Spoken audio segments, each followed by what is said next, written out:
describe our State of the Union? How are we? Excellent, really good. Better perhaps than any other economy in the world at this point in time. And Joe Biden can take credit for that tonight because he's been a leader that's gotten things done. And very frankly, in juxtaposition to his predecessor, who didn't get things done, and juxtaposition to this Congress, which has been one of the least effective Congresses in which I've served, and I've served in over 20, he has a very strong story to tell the American people. And things are still going well. Stock market, employment, jobs. He's done what needed to be done. Investing in America, growing America, bring costs down for people, their health care costs, and negotiating with pharmaceuticals on prescription drug costs so Americans will pay less for their prescription drugs. He's invested in climate to make sure that our environment in years to come is one that we can be healthy in. So he's done so much. And investing in America, investing in infrastructure, building roads and bridges, cleaning up pipes, making them healthier. All of that has been a result of his leadership, and I think he's going to talk about that tonight and show that he's the one that ought to be leading us for the next 4 years. I'm sure you remember, I remember this phrase, it's the economy. Stupid. During the Clinton administration when he was running for office. On paper, things look okay now, pretty good. They look good. They look good.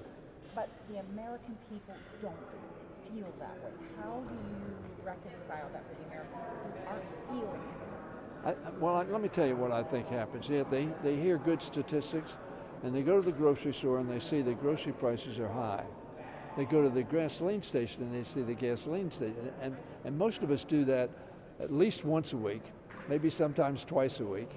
And so they know intellectually that everything tells them things are good, but they feel tight.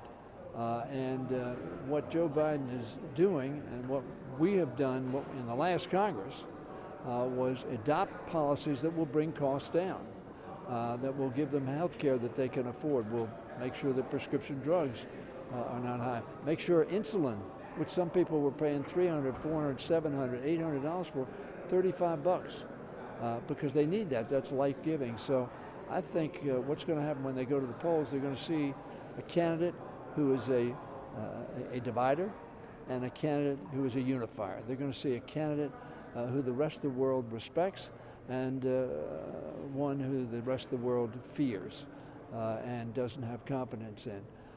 They're going to see someone who, as president, respects them and others, and someone who doesn't. And I think that they're going to say to themselves, you know, things are getting better, jobs are available, my son's going to be able to get a job when he gets out of college, and a good paying job because of the investments that were made under Joe Biden.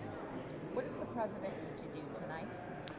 Well, I think he needs to tell the American people what he has accomplished and what we've accomplished as a party, as a Congress in the last Congress, and what he's accomplished in unifying NATO and making us stronger in many respects. But he's got some, and he's going to talk, I'm sure, about foreign policy. We have Ukraine. We need to be helping Ukraine. We need to invest in Ukraine. Ukraine is the front line of America on the battle for democracy and freedom and international law.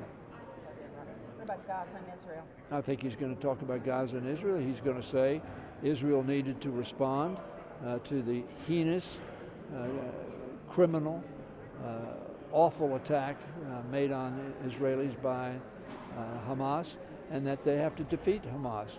But he's also going to talk about the fact those innocent Palestinians are getting caught in the war between Hamas and Israel. We need to do something to make sure that they have proper health care and that they're kept from harm's way. So you've got to do both.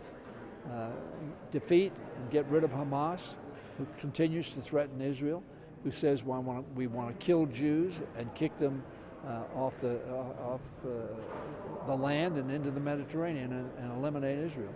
But at the same time, we need to make sure, from a humanitarian standpoint, we reach in and we help those who are vulnerable and at risk. Last question, because I know you're busy. You talked about unifying NATO.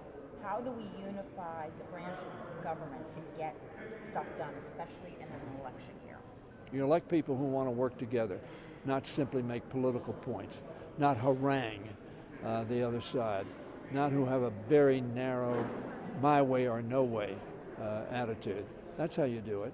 And what we've seen, for instance, with Tom Suozzi in Staten Island, not Staten Island, but Long Island, is that they came to the polls to elect somebody who had a positive record and perspective going forward, not somebody who wanted to come here and just throw bricks at one another.